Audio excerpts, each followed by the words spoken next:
All set na ang fluvial procession ng Santo Niño sa Cebu Mactan Channel. Ito'y bahagi pa rin ng selebrasyon ng Sinulog Festival 2025 kung saan bumisita rin ang imahen sa mga PDL sa jail facilities. Si Jessie Atienza sa detalye.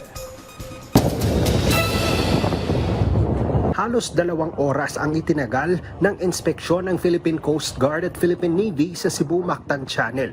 Ito ang ruta ng fluvial procession ng Santo Niño sa madaling araw ng Sabado.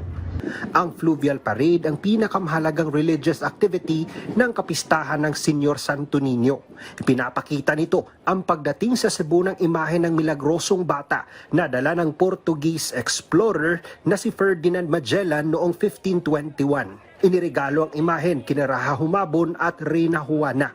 Magsisilbing galyon ng MV Santo Niño kung saan isasakay ang imahe ni Senyor Santo Niño. Mahigit 300 sea vessels ang nakarehistrong lalahok. So nga to lang reminders no sa mga mag-join sa fluvial procession natin karong Saturday.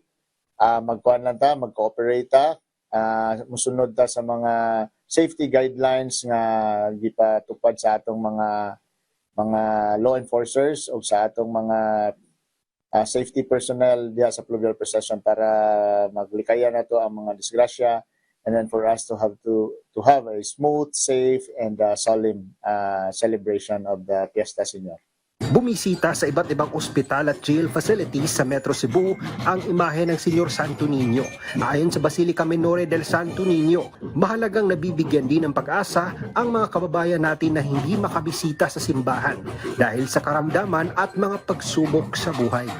We always explain to those who are in the hospitals and penitentiary centers that even if they do not have a chance to visit the Basilica of the Holy Child, at least yung Santo Niño niya, yung bibisita sa kanila. So, it's important to show to them as well that we are one with them in the celebration of the Fiesta Señor. Na included lahat, no? No one left behind.